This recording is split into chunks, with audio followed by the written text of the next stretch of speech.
Uh, Great. Thanks. If you can all please take your seats, and we'll get started and have our briefing, and then our guest right after.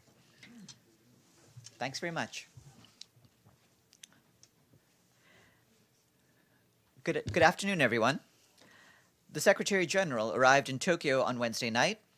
Tomorrow, he will attend the opening of the high-level session of the Universal Healthcare Forum organized by the government of Japan. He's expected to tell the audience, which will include Japanese Prime Minister Shinzo Abe, that universal healthcare is at the center of our vision of a more sustainable, inclusive, and prosperous future. While in Tokyo, the Secretary General will deliver a lecture on human security at Sophia University, where he will also have an opportunity to engage in a dialogue with students. The Secretary General will also hold a bilateral meeting with Prime Minister Abe, to be followed by an official lunch hosted by Mr. Abe. During his stay in Japan, the Secretary General will have discussions with the Japan Civil Society Network on the Sustainable Development Goals, and he will also meet with parliamentarians and other senior Japanese officials. He's expected to hold a press conference before departing to New York. The Secretary General will be at the office on Friday. And on the occasion of this Universal Healthcare Forum in Tokyo, our colleagues at the World Bank and the World Health Organization released a new report today, showing that at least half of the world's population cannot obtain essential health services. The report, Tracking Universal Health Coverage, 2017 Global Monitoring Report, also reveals that each year, large numbers of households are being pushed into poverty because they must pay for healthcare out of their own pockets. Currently, 800 million people spend at least 10% of their household budgets on health expenses for themselves, a sick child, or other family member. For almost 100 million people, these expenses are high enough to push them into extreme poverty, forcing them to survive on just $1.90 or less a day. The special representative of the Secretary General for Central Africa, Francois Lonsonifal, told the Security Council this morning that the overall situation in the region remains marked by tense socio-political situations, economic difficulties, and continued attacks and horrific abuses carried out by armed groups against civilian populations, including Boko Haram and the Lord's Resistance Army. Regarding Cameroon, he stressed the need to redouble our prevention efforts to ensure that prevailing tensions do not deteriorate in the context of the 2018 elections, with the situation in English-speaking regions of the country of particular concern. His briefing is available in our office. In a briefing to the Security Council yesterday afternoon, Undersecretary General for Political Affairs Jeffrey Feltman outlined some key considerations involving the return of Rohingyas to Myanmar from Bangladesh.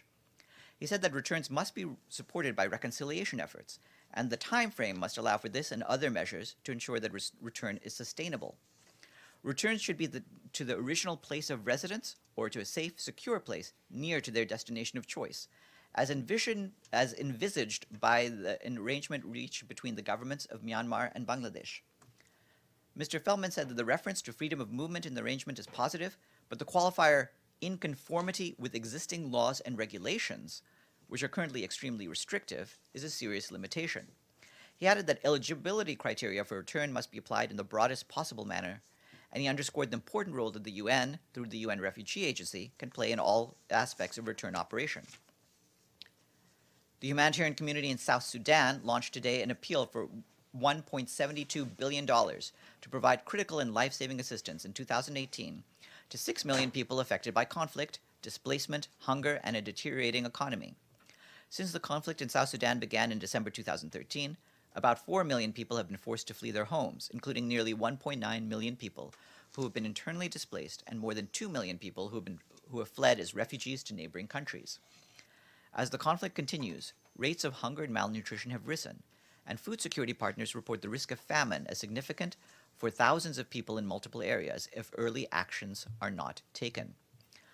Also, marking 4 years since the outbreak of South Sudan's civil war, the High Commissioner for Refugees, Filippo Grandi, appealed for urgent action by all sides to settle the conflict and put an end to the country's deepening humanitarian crisis and Africa's largest refugee crisis. The world cannot continue to stand by as the people of South Sudan are terrorized by a senseless war, he said. Our humanitarian colleagues continue to call for the urgent medical evacuation of some 500 people in besieged eastern Ghouta in Syria. Yesterday, our health partners reported the death of a 29-year-old woman who was suffering from cancer. She is the 15th person identified for urgent medical evacuation in eastern Ghouta to die due to a reported lack of adequate medical care. Her death comes one day after a 9-year-old girl reportedly died while waiting for evacuation. Eastern Ghouta remains under siege with nearly 400,000 children, women, and men in need of life-saving assistance. Civilians must be able to seek medical care. The UN calls on all parties to the conflict to facilitate immediate medical evacuation of the sick and wounded in a safe, timely, and systematic manner everywhere in Syria. The UN Migration Agency has released a new study that shows that 90% of displaced Iraqis are determined to return home. This is similar to the long-term intentions recorded in 2016. More than 1.3 million internally displaced persons have returned to their places of origin so far in 2017. In total, since the start of the crisis in 2014, IOM estimates that more than 2.8 million displaced Iraqis have returned, while more than 2.9 million people remain displaced. Yesterday, we issued the following statement attributable to the spokesman for the Secretary General on Honduras. The Secretary General is closely following developments in Honduras. He's concerned about the incidents of violence following the 26th of November election and trusts that the authorities will uphold the rule of law and respect for human rights. The Secretary General calls upon the country's political leaders, and particularly the presidential candidates, to exercise their leadership with responsibility in this crucial moment for the future of Honduras. He encourages them to resolve their differences through dialogue within the mechanisms established by the electoral law.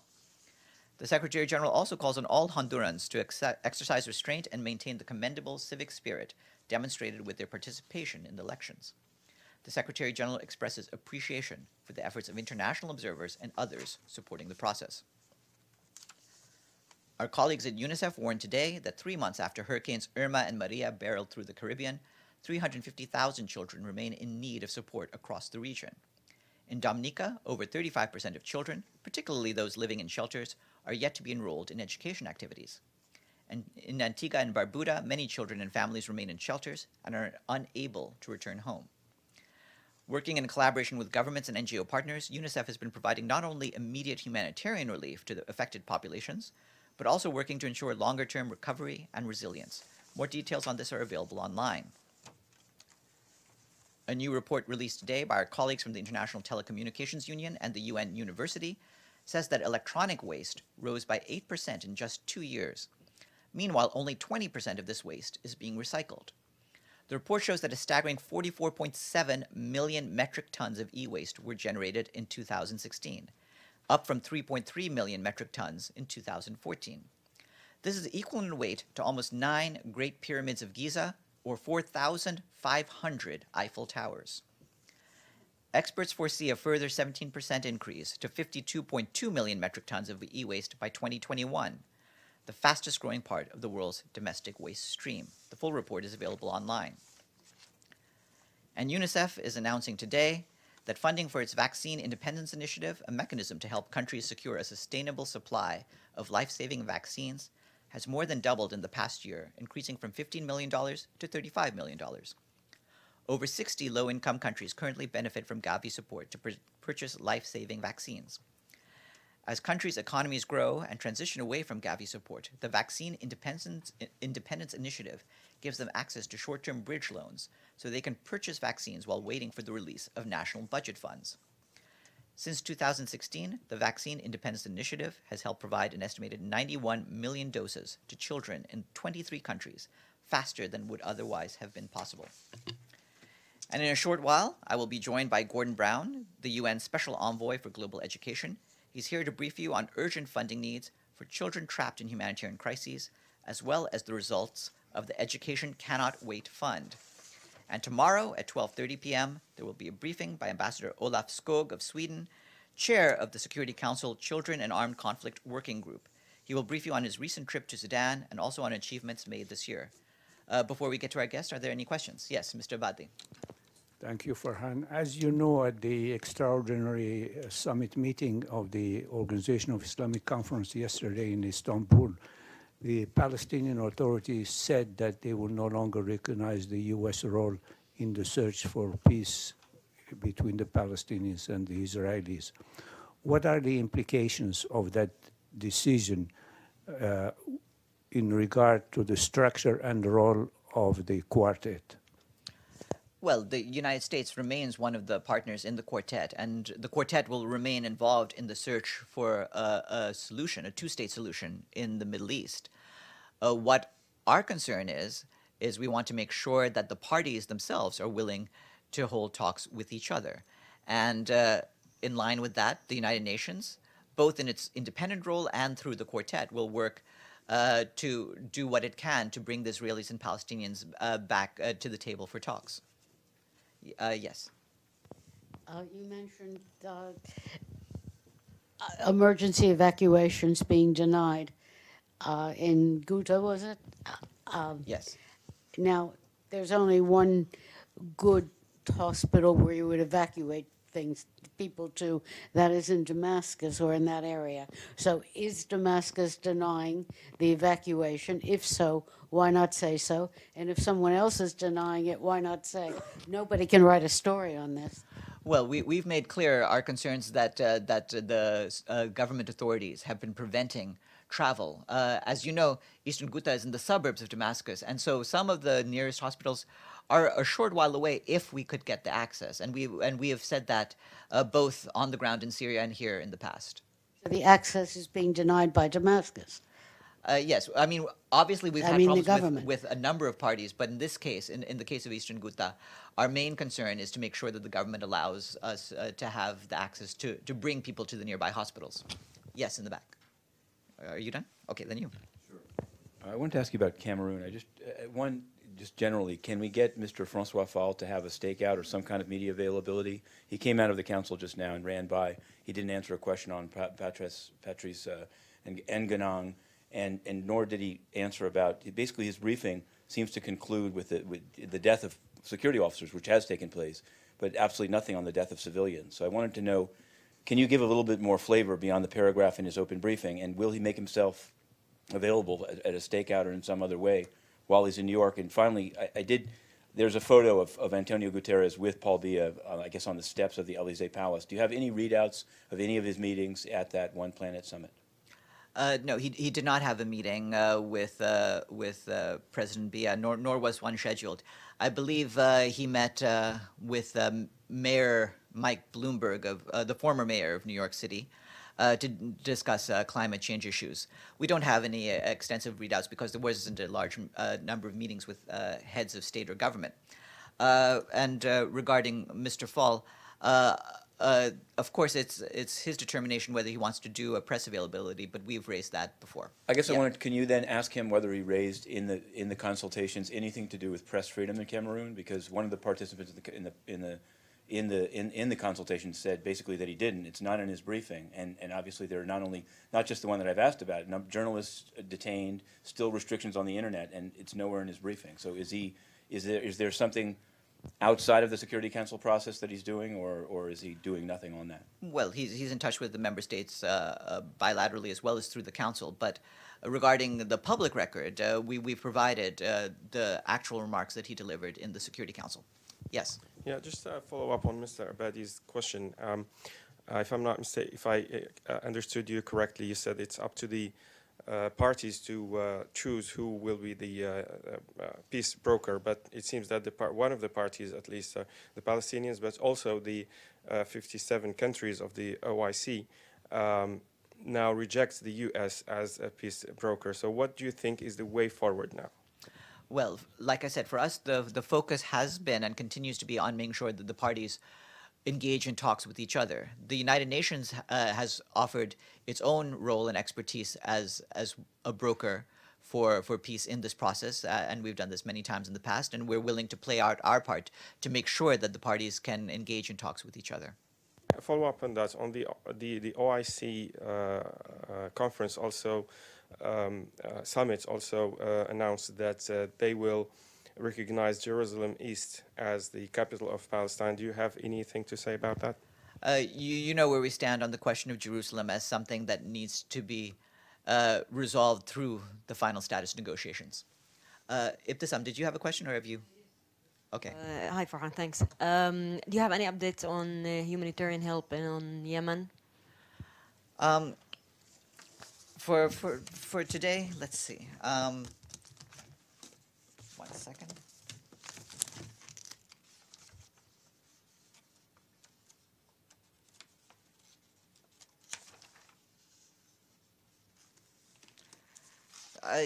No, I mean, as the last thing we have is the basic briefing information that you had on Yemen earlier, where Mr. Lowcock had made clear our concerns about the lower level of access that we've had to the ports. We want to continue to be using the ports to the fullest, and that includes Hodeidah and Al Salif, as well as the airport in Sana'a. But at the end of last week, I think we had made clear that there were several ships that had been allowed to berth at the Hodeidah and Salif ports, but we want to have a greater amount of traffic. So we're still trying to expand the amount of deliveries.